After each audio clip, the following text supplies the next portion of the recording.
The world watched in astonishment. From bustling capitals to remote villages, the news spread like wildfire. President Trump, in a move that shocked even his closest advisors, declared that the United States was reclaiming control of the Panama Canal. Gone were the diplomatic niceties, the carefully worded statements. This was Trump at his most assertive, his voice echoing with the conviction of a man who believed he was righting a historical wrong. The date was etched into the global consciousness. February 13, 2025. The day the world order shifted. The initial reaction was disbelief. Surely this was another of Trump's infamous pronouncements, a tactic to gain leverage in trade negotiations.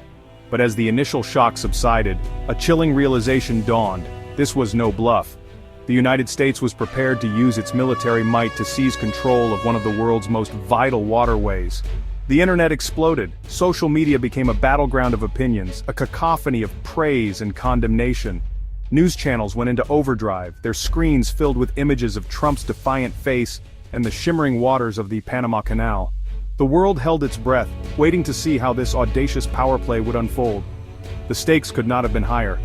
The Panama Canal, a marvel of engineering, was the artery of global trade, a symbol of international cooperation. Now it was at the heart of a storm that threatened to plunge the world into chaos.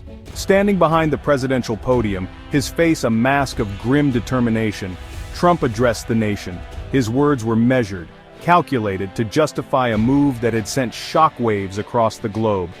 The 1977 treaty, the one that had handed over control of the Panama Canal, was, in his words, a colossal mistake, a betrayal of American interests.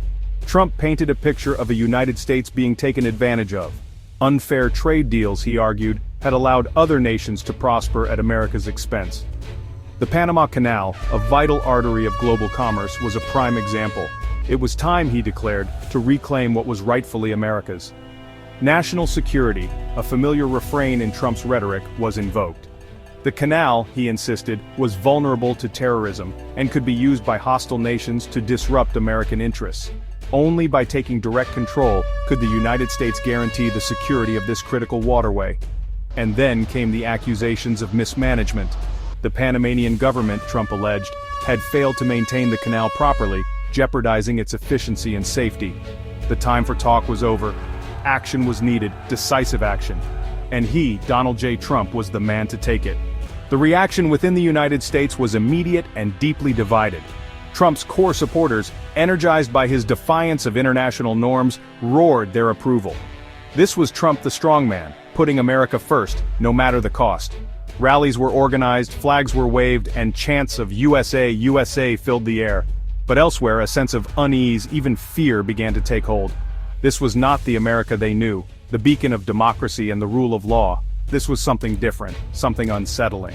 Comparisons were drawn to the darkest chapters of American history, to times when might had trumped right.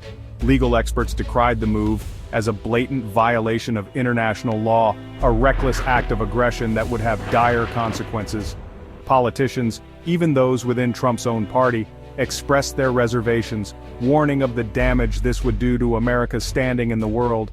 Protests erupted across the country, from the bustling streets of New York City to the quiet towns of Middle America. People from all walks of life, united by a shared sense of outrage, took to the streets, their voices raised in a chorus of dissent. The nation, it seemed, was on the brink. The Pentagon, caught off guard by Trump's sudden announcement, scrambled to respond. Orders were issued, troops were mobilized, and the wheels of war, however reluctantly, began to turn. The images were stark, impossible to ignore. Warships, their decks bristling with weapons, set sail for the Caribbean.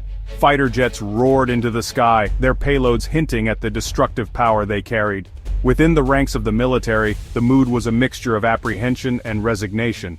Soldiers, trained to follow orders, prepared to do their duty, even if they harbored doubts about the mission. Whispers of unease spread through the barracks, hushed conversations about the legality of the order, the potential consequences of their actions. For some, there was a sense of pride, a belief that they were defending their nation's interests. But for others, there was a growing disquiet, a gnawing feeling that they were being sent to fight in a war that shouldn't be fought. The specter of Vietnam, of a military bogged down in a foreign land, loomed large. The world watched, holding its breath, as the United States, the self-proclaimed champion of democracy, prepared to flex its military muscle in a brazen act of aggression. The message was clear: challenge American power at your peril. The international response was swift and unequivocal: condemnation. From the hallowed halls of the United Nations to the capitals of Europe, the message was clear. This was an unacceptable breach of international law, a dangerous escalation that threatened the very fabric of the global order. Panama, its sovereignty violated, its people outraged, rallied international support. The country's leaders, their voices trembling with a mixture of anger and defiance, denounced the American action as nothing short of an invasion. This was not the act of a friend, not the behavior of a nation that claimed to uphold democracy and the rule of law. This was the act of a bully, a nation drunk on its own power. An emergency session of the UN Security Council was convened, the atmosphere electric with tension. Ambassadors took to the podium, their words carrying the weight of history. One by one, they condemned the American action, calling for restraint, for dialogue, for a return to the rule of law.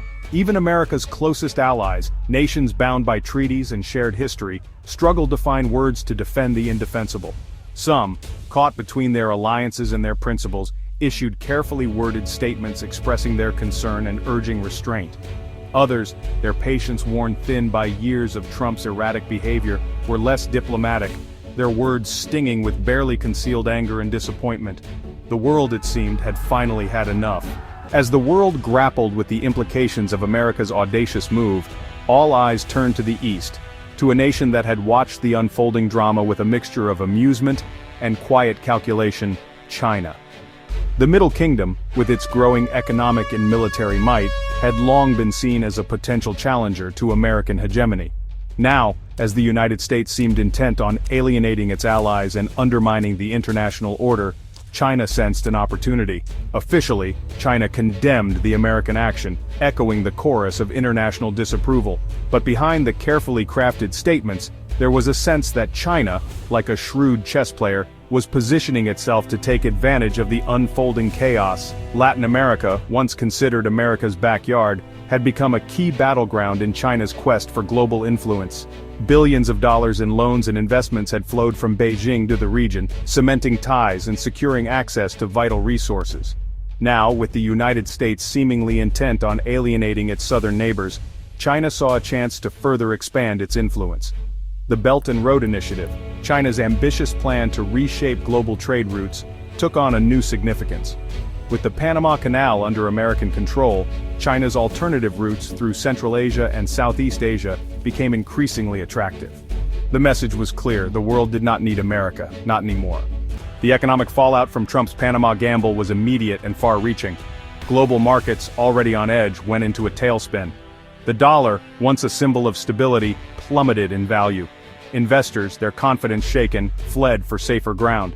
The Panama Canal, the conduit for trillions of dollars in trade, ground to a halt.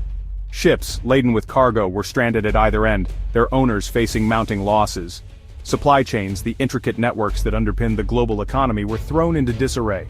The price of oil, that vital commodity, soared as fears of a global shortage grew. Consumers, already feeling the pinch of rising inflation, braced themselves for even higher prices. The world, it seemed, was on the brink of a new economic crisis, one triggered by the actions of a single reckless nation. Diplomatic efforts to defuse the crisis gained urgency. World leaders, their phones ringing hot, engaged in frantic shuttle diplomacy, desperately trying to find a way out of the impasse. But Trump, emboldened by his supporters' adulation and seemingly oblivious to the chaos he had unleashed, remained defiant.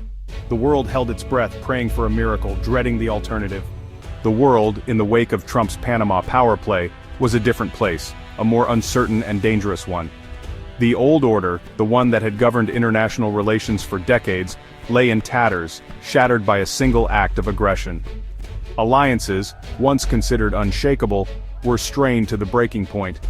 Trust, that most fragile of commodities, had been eroded, perhaps irrevocably.